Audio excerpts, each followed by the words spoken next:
O espectáculo está servido na velada de deportes de contacto que organiza este sábado o Club de Loita Noia. Disputaránse varios cintos nas diversas modalidades de kickboxing e boxeo en categoría neoprofesional, co título de campeón galego en xogo. De Club de Loita Noia, Manuel Castro loitará por o cinturón MFC neoprofesional de kickboxing low kick.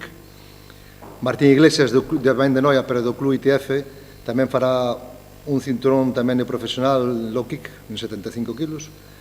Aquí, nuestro campeón Pablo Linaio vai a tratar de ganar o Campeonato Galego de Boxeo Neoprofesional a 5 asaltos, 5x3.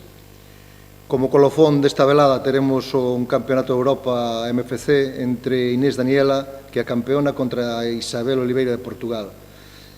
Nos comenzos desta velada empezarán cos 3 modalidades que hai de kickboxing, como pode ser full contact, donde Antón Neo, que tamén é do ITF Noia, lotará contra o Cupido, Raúl Trillo e Rubén Iglesias farán en low kick, e Daniel Robles e Rubén Amorín farán en K1, que son as 3 modalidades que hai no deporte de kickboxing.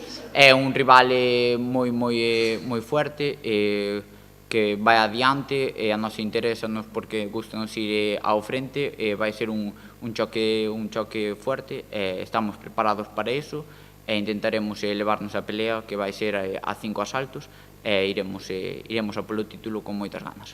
Me espera un combate difícil, un combate duro contra Adrián, que es un chico con el que ya me di hace 2 años una final de un campeonato gallego, representante de la selección gallega en campeonatos de España más de una vez, y que es un rival a tener en cuenta, pero bueno, ya le hemos ganado una vez, podemos hacer una segunda, yo confío en mi trabajo y en el de mis compañeros.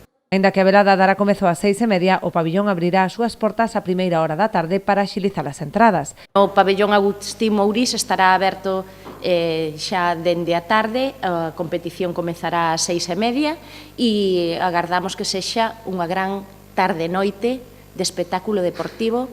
Este evento deportivo forma parte da programación das festas de San Marcos que darán comezo mañá en Noia.